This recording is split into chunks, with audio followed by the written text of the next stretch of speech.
कहानी भूतिया हवेली। एक छोटे से गांव के बाहर एक पुरानी हवेली खड़ी थी जिसका नाम था काला महल। गांव वाले कहते थे कि वहां कोई नहीं रहता, लेकिन रात के समय अजीब सी आवाजें सुनाई देती थीं। धीरे धीरे इस हवेली के बारे में अफवाहें फैलने लगीं। लोग कहते थे कि जो भी उस हवेली में रात बिताने जाता वह वापस नहीं आता। एक दिन 3 दोस्त अजय, मोहन और सुनील ने फैसला किया कि वे हवेली में रात बिताकर इस रहस्य का पता लगाएंगे। वे रात के अंधेरे में हवेली की ओर बढ़े।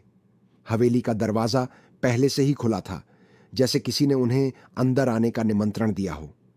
हवेली के अंदर घुसते ही उन्हें एक अजीब सी ठंडक महसूस हुई। दीवारों पर फटी फटी पेंटिंग्स और मुरझाए हुए पौधे नजर आ रहे थे। अचानक उन्हें एक आवाज सुनाई दी, मुझे जाने दो। यह आवाज एक औरत की थी। वे डर के बजाय और उत्सुक हो गए और आवाज की दिशा में चल पड़े। जैसे ही वे एक कमरे के पास पहुंचे, दरवाजा अपने आप खुल गया। कमरे में एक पुरानी बेतहाशा घड़ी थी जो बिना वजह के चल रही थी।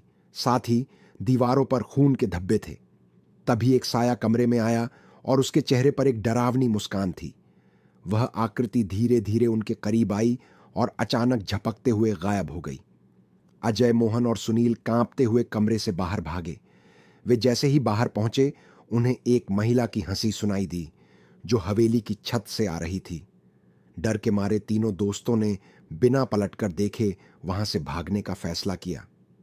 जब वे अगले दिन गांव लौटे तो उन्होंने सुना कि उस हवेली में एक महिला की हत्या हो गई थी और उसके बाद से वह हवेली शापित हो गई थी।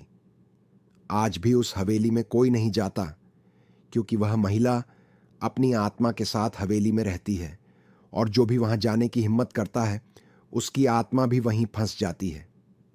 समाप्त।